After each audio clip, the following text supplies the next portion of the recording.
Hi again. I'm Lavakumar, working as an analog designer at Fraunhofer IAS in Dresden, Germany. I'm here to present my work on a 63.74 dB ohm gain and 61 gigahertz bandwidth power efficient transimpedance amplifier in 130 nanometer silicon germanium BiCMOS technology. The research was conducted under the supervision of Mr. Andy Heinig.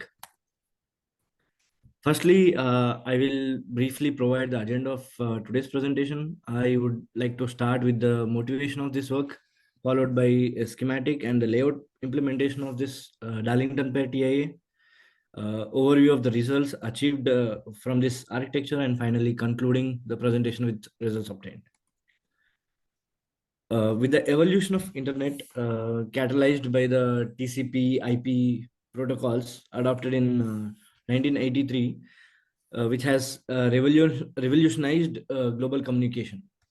Also, the advent of World Wide Web and the subsequent dot-com boom in late 1990s, the propelled humanity into the information age, forecasting an economy driven by information technology. This surge into digital connectivity, fueled by the proliferation of devices like PCs, smartphones, and IoT gadgets, has led to a significant uptick in the internet traffic. As depicted in this graph, which is provided by the Cisco annual internet report, which is from between 2018 to 2023, this figure forecasts a robust compound annual growth rate (CAGR) of 10% for the devices and connections from 2018 to 2023, driven by a wide range of applications ranging from commercial to household. In July 2021, researchers shattered internet transmission speed records. This achievement, researching an astounding 319 terabytes per second over a 3,000 kilometer distance, under a pressing need for high data transmission rates in these modern communication systems. Such advancements holds the potential to revolutionize existing data transmission models and facilitate the widespread adoption of technologies like 5G and 6G. So why do we need a transimpedance amplifier? In this today's digital age, the importance of high-speed data and transmission cannot be overstated. The transimpedance amplifiers, or TAS, plays a crucial role in optical communication systems. As a first block, the photodiodes generally generate a very low current, which needs to be processed into voltage domain. Therefore, the TA's primary function is to convert this photodiode current into a voltage. As discussed in the previous presentation of mine regarding the various TIA topologies, we have decided to proceed with Darlington pair topology with negative resistive feedback TIA. This topology allows us to achieve the best gain and bandwidth while maintaining low noise levels. In this paper, we aim to design a Darlington pair with resistive feedback network tailored for 130 nanometer silicon germanium technology, which is based on HBT BiCMOS, which has a FT max of 300 and 450 gigahertz. Our objective is to develop a TIA that meets the stringent performance requirements without needling additional circuitry, thereby optimizing space and power efficiency. Coming to the Darlington pair TIA, of course, all the various topologies present, the Darlington TIA was implemented due to its various benefits. This topology leverages a high current gain of the Darlington pair, coupled with negative resistive feedback, to enhance the amplifier's performance characteristics. As shown in the figure, the Darlington pair TIA configuration involves The cascading of two bipolar transistors. The input transistor Q1 amplifies the input current signal and feeds it to the base of the output transistor Q2. This arrangement effectively combines the high current gain of both transistors, resulting in an overall amplification factor, which is approximated by the product of both of their gains, which is beta 1 and beta 2. So the equal trans conductance of Q1, Q2 are donated as GM, ensuring consistent performance across both transistors. Let's have a look into the performance metrics of this TIA in the following slides. To analyze the DC transimpedance gain of the Darlington pair, we compute the gains of the common collector Q1 and the common emitter Q2 separately and then multiplied them. The resultant expression of the transimpedance gain, which is ZTA DC, which we can see in this equation, highlights the contributions of RE and the parallel combination of RC and RF to the overall transimpedance gain.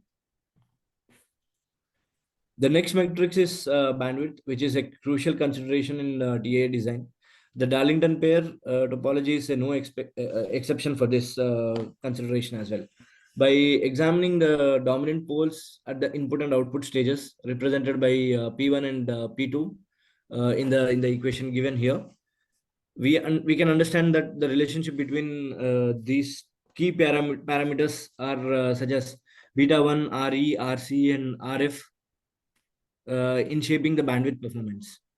Adjusting these parameters can allow us for a direct trade-off between transimpedance gain and bandwidth, enabling a flexibility in design optimization. Then the next characteristic is the noise analysis. For this, the impact of noise, input referred noise on this performance is calculated.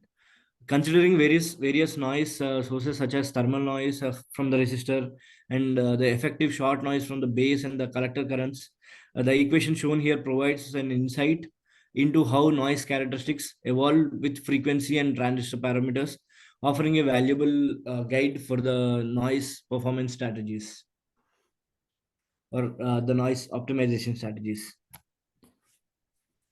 In conclusion, the Darlington pair with a negative resistive feedback presents a versatile solution for enhancing amplifier performance in optical communication systems.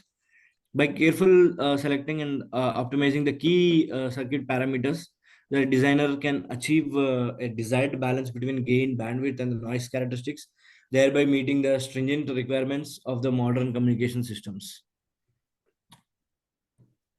I will now present the results and performance analysis of this Darlington pair TIA, which has a negative resistive feedback. This analysis offers valuable insights into the performance characteristics and suitable for practical applications as well. We started with initial values of the resistors RC1, RC2, RE1, and RF1, aiming to achieve a desired transimpedance gain and bandwidth and the input referred noise. And then the calculated transimpedance gain with these initial values was around 71 dB ohm. And the bandwidth which was achieved with the given formulas above was around 52.3 gigahertz. Although the input referred noise exceeded the target initially, but these values provided a good starting point for this further optimization. This slide provides an overall circuit that was implemented. After adjusting the resistor values and incorporating biasing currents, the finalized schematic is shown in this figure, which shows optimized performance of each values. And once the schematic results were achieved and a layout was designed, which was depicted in this figure here, which demonstrate the efficient use of the space, occupying a total area of 0.0064 millimeters square on the chip, with each core only occupying 0.00043 millimeters square, and most of the area was occupied by the DC blocks. Uh, the post-level analysis showed improvements in the transimpedance gain and bandwidth compared to the initial design. The TA was verified using the pre-layout simulations and the post-layout simulations using the Cadence Virtuoso tool. At the center frequency of 50 gigahertz, a transimpedance gain of 63.74 dB ohm was achieved, as shown in this figure. The designed TIA achieved a 3 dB bandwidth of 60.84 gigahertz, as we can see in the figure. The next performance metric is input-referred noise. For the final layout, which was found as 16.20 pico amps per square root hertz at the center frequency, uh, which can be demonstrating an improvement over the initial calculations as shown in the figure. One main metric, which is output impedance matching. This is represented by output reflection coefficient S22, which exhibited satisfactory performance with a value of minus 7.23 dB at 50 gigahertz, as shown in figure here. Although not perfectly matched at 50 ohms, this trade-off balances output matching, gain, bandwidth, and power consumption efficiently. Additionally, a stability factor KF remained about 2.2 throughout the operating frequency range, ensuring the circuit is very stable. So, as a conclusion for the results, the overall as a conclusion, we can say that the Darlington pair with negative feedback resistor demonstrates promising performance characteristics. The layout results confirms its suitability for practical implementation in optical communication systems. Further optimizing and fine tuning may be undertaken for refined performance parameters and meet specific application requirements according to the user. In conclusion, I present the design and analysis of Darlington pair transimpedance amplifier with a negative resistive feedback tailored for high-speed optical communication. This design achieves a gain of transimpedance gain of 63.7 dB ohm and a wide bandwidth of 60.84 gigahertz after the layout implementation, surpassing many existing designs in terms of bandwidth performance. Uh, as summarized in this table, the simulation performance of the realized TIA circuit is compared to the existing designs which are presented in other papers in other conferences. Although it's achieved slightly lower gain compared to some references given here, but the TIA presented in this paper operates at higher frequency, necessitating more effort to achieve gain. However, it outperformed more designs, which is shown here, including those utilizing the Darlington pairs in terms of bandwidth, making it suitable for high-speed data transmission applications. The designed TAA also outperformed other designs except for one which used Darlington pair to implement TAA.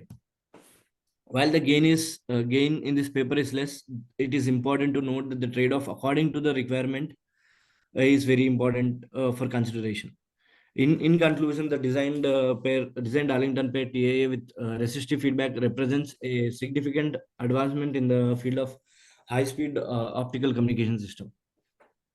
It offers a balanced performance, efficiency, and simplicity that is well suited for the next generation data transmission applications. Here are the key references that we cited in our research. Thank you so much for your attention. I'm